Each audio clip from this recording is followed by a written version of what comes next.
I am for career ಚಾನಲ್ಗೆ ಮತ್ತೊಮ್ಮೆ ಸ್ವಾಗತ. ಇಲ್ಲಿ ಇವತ್ತು ಮತ್ತೊಂದು ಉದ್ಯೋಗದ ಬಗ್ಗೆ ಮಾಹಿತಿ ನೀಡ್ತಾ ಹೋಗ್ತಾ ಇದ್ದೀವಿ. ಇವತ್ತು ನಾವು ಸ್ಟೇಟ್ ಬ್ಯಾಂಕ್ ಆಫ್ ಇಂಡಿಯಾನವರು ಪ್ರೊಬೇಷನರಿ ಆಫೀಸರ್ ಪೋಸ್ಟ್ಗಳಿಗೆ ಅರ್ಜಿಗಳನ್ನು ಕರೆದಿದ್ದಾರೆ. 541 ಪೋಸ್ಟ್ಗಳಿದೆ. ಇದಕ್ಕೆ ನೀವು ಸಂಬಳ ನೋಡಿದ್ರೆ 20,43,000 CTC ಅಂತ ಅವರು ಹೇಳ್ತಿದ್ದಾರೆ. ನೀವು ಈ ಚಾನಲ್ಗೆ ಸಬ್ಸ್ಕ್ರೈಬ್ ಮಾಡ್ಕೊಳ್ಳದೇ ಇದ್ರೆ ಕೂಡಲೇ ಮಾಡ್ಕೊಳ್ಳಿ, ಹಾಗೂ ಮತ್ತಷ್ಟು ಉದ್ಯೋಗದ ಮಾಹಿತಿಯನ್ನು ಪಡಿತಾ ಹೋಗಿ. ಇದಕ್ಕೆ ಅರ್ಜಿ ಸಲ್ಲಿಸೋದಕ್ಕೆ ಕಡೆ ದಿನಾಂಕ 14 ಜುಲೈ 2025 ಇದೆ. ಇದರಲ್ಲಿ ಇಷ್ಟರ ಒಳಗೆ ಅರ್ಹರಿರೋರು ಅರ್ಜಿಗಳನ್ನು ಸಲ್ಲಿಸಲೇಬೇಕಾಗಿರುತ್ತೆ, ಪ್ರಿಪ್ರೇಷನ್ ಸ್ಟಾರ್ಟ್ ಮಾಡಬೇಕಾಗಿರುತ್ತೆ, ಹಾಗೂ ಅವರು ಹೇಳಿದ ದಿನಾಂಕಕ್ಕೆ ಪರೀಕ್ಷೆಗಳಿಗೆ ಅಪಿಯರ್ ಆಗಲೇಬೇಕಾಗಿರುತ್ತೆ. ಫೇಸ್ 1 ಆನ್ಲೈನ್ ಪರೀಕ್ಷೆ ಇರುತ್ತೆ. ಇದು ಆನ್ಲೈನ್ ಪ್ರಿಲಿಮ್ ಪರೀಕ್ಷೆ ಫೇಸ್ 1. ಇದನ್ನು ಇವರು ಆಗಸ್ಟಲ್ಲಿ ಕಂಡಕ್ಟ್ ಮಾಡ್ತೀವಿ ಅಂತ ಹೇಳ್ತಿದ್ದಾರೆ. ಅಂದರೆ ಜುಲೈನಲ್ಲಿ ಇದಕ್ಕೆ ನೀವು ಅರ್ಜಿ ಹಾಕ್ತಿದ್ದೀರಾ, 1 ತಿಂಗಳಲ್ಲೇ ನಿಮಗೆ ಪ್ರಿಲಿಮ್ಸ್ ಆನ್ಲೈನ್ ಪರೀಕ್ಷೆಗಳಿರುತ್ತೆ. ಆ ಪರೀಕ್ಷೆ ಎಲ್ಲಿ ನಡೆಯುತ್ತೆ ಅನ್ನೋದನ್ನು ಕೂಡ ಅವರು ತಿಳಿಸ್ತಾರೆ, ಅಲ್ಲಿ ನೀವು ತಗೊಳ್ಳೇಬೇಕಾಗಿರುತ್ತೆ. ಫೇಸ್ 2 ಕೂಡ ಆನ್ಲೈನ್ ಇರುತ್ತೆ, ಅದು ಮೇನ್ ಎಕ್ಸಾಮ್ ಆಗಿರುತ್ತೆ. ಅದು ಸೆಪ್ಟೆಂಬರ್ನಲ್ಲಿ ಮಾಡ್ತೀವಿ ಅಂತಿದ್ದಾರೆ. ಅಂದರೆ ಇವತ್ತಿಗೆ 2 ಅಂದರೆ ಜುಲೈ, ಆಗಸ್ಟ್, ಸೆಪ್ಟೆಂಬರ್ 2 ತಿಂಗಳ ಒಳಗೆ ನಿಮಗೆ ಮೇನ್ ಎಕ್ಸಾಮ್ ಕೂಡ ಮುಗಿದೋಗುತ್ತೆ. ಹಾಗಾಗಿ ಅರ್ಹರಿರೋರು ಅರ್ಜಿ ಸಲ್ಲಿಸ್ತಿದ್ದಂಗೆ ಪ್ರಿಪ್ರೇಷನ್ ಕೂಡ ಸ್ಟಾರ್ಟ್ ಮಾಡೋದು ಬಹಳ ಒಳ್ಳೆಯದು. ಫೇಸ್ 3 ಸೈಕೋಮೆಟ್ರಿಕ್ ಗ್ರೂಪ್ ಎಕ್ಸಸೈಸ್ ಮತ್ತು ಇಂಟರ್ವ್ಯೂಗೆ ಸಂಬಂಧಪಟ್ಟಿರುವಂಥದ್ದು ಇರುತ್ತೆ. ಇದನ್ನು ಇವರು ಅಕ್ಟೋಬರ್, ನವಂಬರ್ ತಿಂಗಳಲ್ಲಿ ಮಾಡ್ತೀವಿ ಅಂತಿದ್ದಾರೆ. ಅಂದರೆ 6 ತಿಂಗಳ ಒಳಗೆ ನಿಮಗೆ ಎಲ್ಲ ಇಂಟರ್ವ್ಯೂ ಪ್ರೋಸೆಸ್ಸು ಮುಗಿಯುತ್ತೆ ಅನ್ನೋದು ಬಹಳ ಮುಖ್ಯ.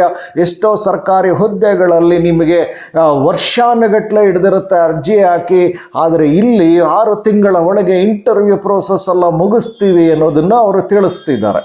ವಯಸ್ಸಿಗೆ ಬಂದರೆ 21ರಿಂದ 30 ವರ್ಷ ಅಂತಿದ್ದಾರೆ. ಅಂದರೆ ನಿಮಗೇನಾದರೂ ಅಪ್ಪರ್ ಏಜ್ ರಿಲ್ಯಾಕ್ಸೇಷನ್ ಬೇಕು ಅಂದರೆ 30ಕ್ಕಿಂತ ಹೆಚ್ಚಾಗಿದೆ ನಿಮ್ಮ ವಯಸ್ಸು, ರಿಲ್ಯಾಕ್ಸೇಷನ್ ಬೇಕು ಅನ್ನೋದಾದರೆ ಸರ್ಕಾರದ ನಿಯಮದಂತೆ ನಿಮಗೆ ರಿಲ್ಯಾಕ್ಸೇಷನ್ ಸಿಗುತ್ತೆ ಅನ್ನೋದನ್ನು ಅವರು ತಿಳಿಸ್ತಿದ್ದಾರೆ. ಎಜುಕೇಷನ್ಗೆ ಬಂದಾಗ ಎಜುಕೇಷನ್ ಎನಿ ಡಿಗ್ರಿ ಅಂತಿದ್ದಾರೆ. ಅಂದರೆ general degree BA, BSc, BCom, BBM ಯಾವುದಾದ್ರೂ ಆಗಿರಲಿ, ಅಥವಾ ಇಂಜಿನಿಯರಿಂಗ್ ಆಗ್ಬೋದು, ಯಾವುದೇ ಪದವಿ ಆಗ್ಬೋದು. ಆದರೆ ಬಹಳ ಮುಖ್ಯವಾಗಿ ಎಲ್ಲವರು ಹೇಳ್ತಾ ಇರೋದು ಫೈನಲ್ ಇಯರ್ ಸ್ಟೂಡೆಂಟ್ಸ್ ಕೂಡ ಎಲಿಜಿಬಲ್ ಅಂತಂದರೆ, ಈಗ ಫೈನಲ್ ಇಯರ್ ಸ್ಟೂಡೆಂಟ್ಸ್ ಯಾರ್ಯಾರು ಪರೀಕ್ಷೆ ತಗೊಳ್ತಿದ್ದೀರಿ ನೀವು ಕೂಡ ಅರ್ಜಿಗಳನ್ನು ಸಲ್ಲಿಸ್ಬೋದು ಅನ್ನೋದನ್ನು ಅವರು ತಿಳಿಸ್ತಿದ್ದಾರೆ. Prelim exam ಆನ್ಲೈನ್ನಲ್ಲಿರುತ್ತೆ. ಅದು ಯಾವ ಥರ ಇರುತ್ತೆ ಪ್ಯಾಟ್ರನ್ ಅಂತಂದರೆ, ಇಂಗ್ಲೀಷ್ ಲ್ಯಾಂಗ್ವೇಜ್, ಕ್ವಾಂಟಿಟೇಟಿವ್ ಆ್ಯಪ್ಟಿಟ್ಯೂಡ್ ಮತ್ತು ರೀಸನಿಂಗ್ ಎಬಿಲಿಟಿ ಬಗ್ಗೆ ಪ್ರಶ್ನೆಗಳನ್ನು ಕೇಳ್ತಾರೆ.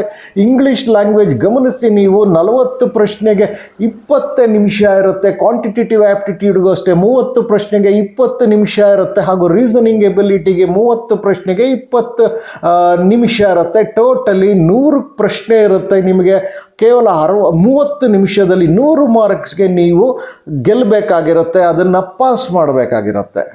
ಮೇನ್ ಎಕ್ಸಾಮ್ದು ಯಾವ ಥರ ಪ್ಯಾಟ್ರನ್ ಇರುತ್ತೆ ಅಂದರೆ, ಮೇನ್ ಎಕ್ಸಾಮಲ್ಲಿ 2 ರೀತಿಯಾಗಿರುತ್ತೆ, ಆಬ್ಜೆಕ್ಟಿವ್ ಮತ್ತು ಡಿಸ್ಕ್ರಿಪ್ಟಿವ್. ಮತ್ತೊಮ್ಮೆ ಹೇಳ್ತಾನೆ, ಆಬ್ಜೆಕ್ಟಿವ್ ಮತ್ತು ಡಿಸ್ಕ್ರಿಪ್ಟಿವ್ ಅಂತೇಳಿ. ಆಬ್ಜೆಕ್ಟಿವ್ನಲ್ಲಿ ನಿಮಗೆ ನೋಡ್ಬೋದು English language, reasoning and computer aptitude, data analysis ಮತ್ತು interpretation, general awareness, economy, banking ನಾಲೆಡ್ಜಿಗೆ ಸಂಬಂಧಪಟ್ಟಂತೆ 170 ಪ್ರಶ್ನೆಗಳ ಇರುತ್ತಲ್ಲಿ 200 ಅಂಕಗಳಿರುತ್ತೆ. ಒಟ್ಟಿಗೆ 3 ಗಂಟೆಗಳ ಕಾಲಾವಕಾಶ ನಿಮಗೆ ಕೊಡ್ತಾರೆ.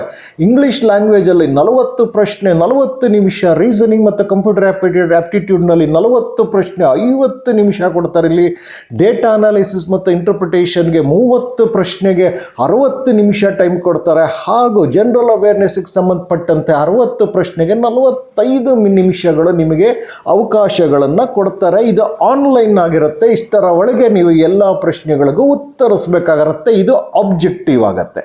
ಇದಾದ ನಂತರ ಕೂಡಲೇ ಅವರು ಡಿಸ್ಕ್ರಿಪ್ಟಿವ್ಗೆ ಕೊಡ್ತಾರೆ. ಡಿಸ್ಕ್ರಿಪ್ಟಿವ್ನಲ್ಲಿ ಕಮ್ಯುನಿಕೇಷನ್ ಸ್ಕಿಲ್ಸ್ ಬಗ್ಗೆ, emails, reports, situation analysis, ಪ್ರೀಸರ್ writing, ಇದಕ್ಕೆ ಅವರು 30 ನಿಮಿಷ ಮಾತ್ರ ಕೊಡ್ತಾರೆ. ನಿಮಗೆ 3 ಪ್ರಶ್ನೆಗಳಿರುತ್ತೆ, 50 ಅಂಕಗಳಿಗೆ ಇದಿರುತ್ತೆ. ಎಮ್ಎಲ್ಯುಮೆಂಟ್ಸಿಗೆ ಬಂದರೆ ಇದು 48,480 ಬೇಸಿಕ್ಕಿಂದ ಸ್ಟಾರ್ಟ್ ಆಗುತ್ತೆ ಅಂತ ಅವ್ರು ಹೇಳ್ತಿದ್ದಾರೆ.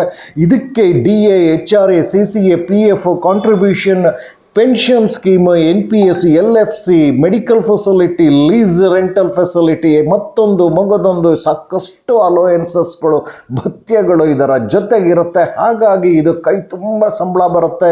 ಉತ್ತಮವಾದಂಥ ಹುದ್ದೆ, ಜವಾಬ್ದಾರಿಯಂತ ಆಗಿರುವಂತಹ ಹುದ್ದೆ ಯಾರ್ಯಾರು ಅರ್ಹರಿದ್ದೀರಿ ಕೂಡಲೇ ಅರ್ಜಿಗಳನ್ನು ಸಲ್ಲಿಸಿ ಪರೀಕ್ಷೆಗೆ ತಯಾರಿ ನಡೆಸಿ. ಎಕ್ಸಾಮಿನೇಷನ್ ಸೆಂಟರ್ಸ್ ನೋಡಿದ್ರೆ ಇಡೀ ಭಾರತದಾದ್ಯಂತ ಇರುತ್ತೆ. ಆದರೆ ಕರ್ನಾಟಕದಲ್ಲಿ ಬೆಂಗಳೂರು, ಮೈಸೂರು, ಮಂಗಳೂರು, ಉಡುಪಿ, ಶಿವಮೊಗ್ಗ, ಧಾರವಾಡ, ಹುಬ್ಬಳ್ಳಿ ಮತ್ತು ಬೆಳಗಾವಿನಲ್ಲಿ ಈ ಪರೀಕ್ಷೆಗಳನ್ನು ಅವರು ಕಂಡಕ್ಟ್ ಮಾಡ್ತಿದ್ದಾರೆ. ಇದು ಪ್ರಾರಂಭಿಕ ಪ್ರಿಲಿಮ್ಸ್ ಆಗಿರುತ್ತೆ. ಹಾಗಾಗಿ ನೀವು ಆನ್ಲೈನ್ ಪರೀಕ್ಷೆಗಳನ್ನು ಈ ಸೆಂಟರ್ಗಳಲ್ಲಿ ತಗೊಳ್ಬೋದಾಗಿರುತ್ತೆ. ಕಡೆಯದಾಗಿ ನಿಮಗೆ ಬೇಕಾಗೋದು ವೆಬ್ಸೈಟ್ ಲಿಂಕು, ಅಡ್ವರ್ಟೈಸ್ಮೆಂಟ್ ಲಿಂಕು ಮತ್ತು ಆನ್ಲೈನ್ ಅಪ್ಲಿಕೇಶನ್ ಲಿಂಕ್ ಎಲ್ಲಿ ಸಿಗುತ್ತೆ ಅಂತ ಹೇಳಿ ನೀವು ಮಾಡಬೇಕಾಗಿರೋದು ಇಷ್ಟೇ. ಈ ವಿಡಿಯೋನ ನೀವು ಲಿಂಕ್ ಮುಖೇನ ನೋಡಿ. ಆಗ ಮಾತ್ರ ವಿಡಿಯೋ ಕೆಳಗಡೆ ಇದು ಟೈಟ್ಲ್ಸ್ ಇರುತ್ತೆ. ಟೈಟ್ಲ್ ಆದಮೇಲೆ ಮೋರ್ ಅನ್ನೋ ಪದ ಇರುತ್ತೆ. ಅದನ್ನು ನೀವು ಕ್ಲಿಕ್ ಮಾಡಿದ್ರೆ ಡಿಸ್ಕ್ರಿಪ್ಷನ್ ಬಾಕ್ಸ್ ಓಪನ್ ಆಗುತ್ತೆ. ಆ ಡಿಸ್ಕ್ರಿಪ್ಷನ್ ಬಾಕ್ಸಲ್ಲಿ ನಾನು ಎಲ್ಲ ಲಿಂಕ್ಗಳನ್ನು ಕೊಟ್ಟಿದ್ದಾರೆ. Website link, advertisement link, application ಹಾಕೋದಕ್ಕೆ ಅದಕ್ಕೂ ಲಿಂಕ್ ಎಲ್ಲವನ್ನು ಕೊಟ್ಟಿದ್ದೇನೆ. ನನ್ನ ಕಳಕಳಿ ಏನು ಅಂತಂದರೆ, ನೀವು ಅಡ್ವರ್ಟೈಸ್ಮೆಂಟ್ ಲಿಂಕ್ಗೆ ಹೋಗಿ ಅಡ್ವರ್ಟೈಸ್ಮೆಂಟ್ನ ಓಪನ್ ಮಾಡಿ ಅಡ್ವರ್ಟೈಸ್ಮೆಂಟ್ನ ಕನಿಷ್ಠ 2 ಬಾರಿ ಆದರೂ ಸಂಪೂರ್ಣ ಓದಲೇಬೇಕು. ಓದಿದಾಗ ಮಾತ್ರ ನಿಮಗೆ ಅದ್ರ ಬಗ್ಗೆ ಸಂಪೂರ್ಣ ನಾಲೆಡ್ಜ್ ಸಿಗುತ್ತೆ. ಅಪ್ಲಿಕೇಶನ್ ಹಾಕುವ ವಿಧಾನದ ಬಗ್ಗೆ ಗೊತ್ತಾಗುತ್ತೆ ಮತ್ತು ಸಾಕಷ್ಟು ವಿಚಾರಗಳು ಗೊತ್ತಾಗುತ್ತೆ. ಇದೆಲ್ಲ ಮಾಡಿದ ನಂತರ ನೀವು ಅರ್ಹರಿದ್ದರೆ ಇಂತಹ ಒಂದು ಉದ್ಯೋಗವನ್ನು ಬಿಟ್ಕೊಡಬೇಡಿ ಬೇರೆಯವರಿಗೆ. ನೀವು ಕೂಡಲೇ ಅರ್ಜಿಗಳನ್ನು ಸಲ್ಲಿಸೋದಕ್ಕೆ ಮಾಡಿ.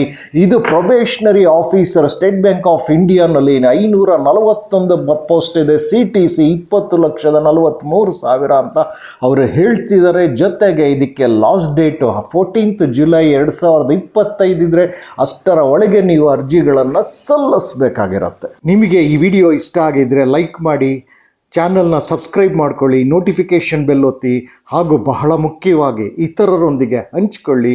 ಎಲ್ಲರಿಗೂ ಶುಭವಾಗಲಿ. ನಮಸ್ಕಾರ.